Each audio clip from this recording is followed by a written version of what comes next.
কিয়ামত পর্যন্ত আকাশের এমন একটি দরজা আছে যেটি একবার খুলছে আর কোনোদিন খোলা হবে না। ওই একবার খোলা হয়েছে সূরা ফাতিহা নাজিল করার জন্য। আল্লাহু আকবার। হাদিসের কিতাবের মধ্যে পাওয়া যায় মুহাম্মদুর রাসূলুল্লাহ সাল্লাল্লাহু আলাইহি ওয়াসাল্লাম একদিন বসে আছেন, সামনে হযরতে জিবরাইল আলাইহিস সালাম বসা। হঠাৎ করে বিকট একটি শব্দ হলো। আল্লাহর পয়গম্বর জিজ্ঞেস করলেন, ও জিবরাইল, এটা কিসের শব্দ?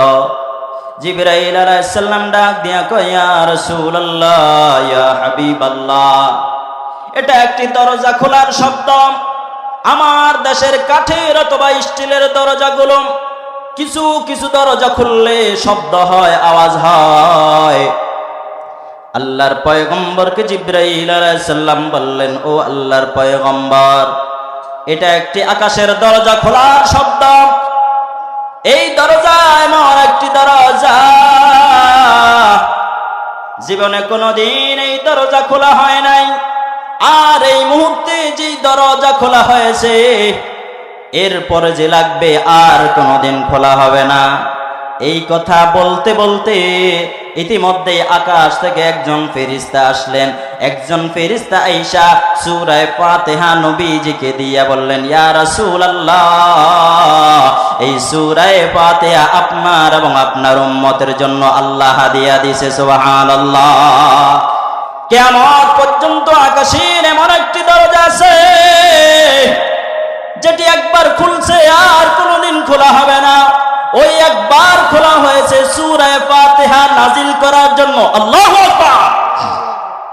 ও ভাই, সূরা ফাতিহার গুণগান করতে গেলে দিনের পর দিন চলে যাবে, গুণগান করে শেষ করা যাবে না। সূরা ফাতিহাকে উম্মুল কুরআন বলা হয়। সূরা ফাতিহা এমন একটি স্পেশাল সূরা। আল্লাহ তাআলা সূরা ফাতিহার মধ্যে এমন একটি বরকত রাখছেন। বিভিন্ন কিতাবাদির মধ্যে সূরা ফাতিহার বিভিন্ন ফজিলত বর্ণনা করা হয়। ও ভাই ও বন্ধু, এটা এমন একটি কালেকশন, যেই কালেকশনের মাধ্যমে আল্লাহ তাআলার সাথে কথা বলা যায়। আল্লাহু আকবার। এটা এমন একটা লাইন, স্পেশাল লাইন। ওরে ভাই, আমাদের দেশে এমন অনেক মানুষ আছে যাদেরকে স্পেশাল কালেকশন ছাড়া, স্পেশাল নাম্বার ছাড়া যাদের সাথে যোগাযোগ করা যায় না। আছে না নাই? স্পেশাল লাইন লাগে অথবা স্পেশাল নাম্বার লাগে। স্পেশাল যোগাযোগ ব্যবস্থা ছাড়া অনেকের সাথেই যোগাযোগ করা যায় না। আল্লাহ তাআলা উম্মতে মুহাম্মাদের জন্য এই কালামে হাকিমের মধ্যে সূরা ফাতিহার মাধ্যমে আল্লাহ তাআলার সাথে যোগাযোগের ব্যবস্থা করে দিয়েছেন। সুবহানাল্লাহ। এমন একটি যোগাযোগ ব্যবস্থা, যত যোগাযোগ করবেন সম্পর্ক আরো বাড়বে, কমবে না। সুবহানাল্লাহ। পৃথিবী সৃষ্টির পর থেকে যত গান, যত গজল, যত শব্দই দুনিয়ার জমিনে আসছে, কোন গান একবারের বেশি দুইবার, তিনবারের বেশি চারবার, পাঁচবারের বেশি সাতবার, এর চাইতে বেশি শুনলে তিতা লাগে। কি বলেন ঠিক কিনা?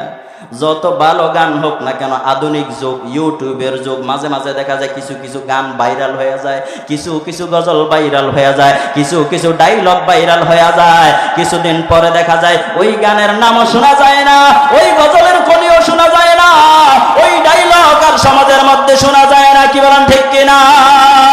আর এই পবিত্র কোরআনের সূরা ফাতিহা এমন একটা সূরা রে, যতবার মালিকের সাথে কথা বলার জন্য দাঁড়ায়, ততবার সূরা ফাতিহার মাধ্যমে কথা শুরু হয়ে যায়। সুবহানাল্লাহ বলে। আজ পর্যন্ত কোন মুসল্লি বলে নাই, হুজুর আমার নামাজের বয়স 50 বছর। ও হুজুর, যখন নামাজে দাঁড়ান শুধুমাত্র সূরা ফাতিহা দিয়ে শুরু করেন, কেন অন্য সূরা দিয়ে শুরু করতে পারেন না? বলছে নাকি? বলছে না, বলে নাই। কারণ হচ্ছে সূরা ফাতিহার মধ্যে এমন একটা কালেকশন আল্লাহ তাআলা দেয়া দিছে। এই আলহামদু সূরার মধ্যে এমন একটা মধু লাগায় দিছে, গোটা দুনিয়ার মানুষ কিয়ামত পর্যন্ত এই সূরা তেলাওয়াত করবে, কোনোদিন তার মজা শেষ হবে না। আল্লাহু আকবার।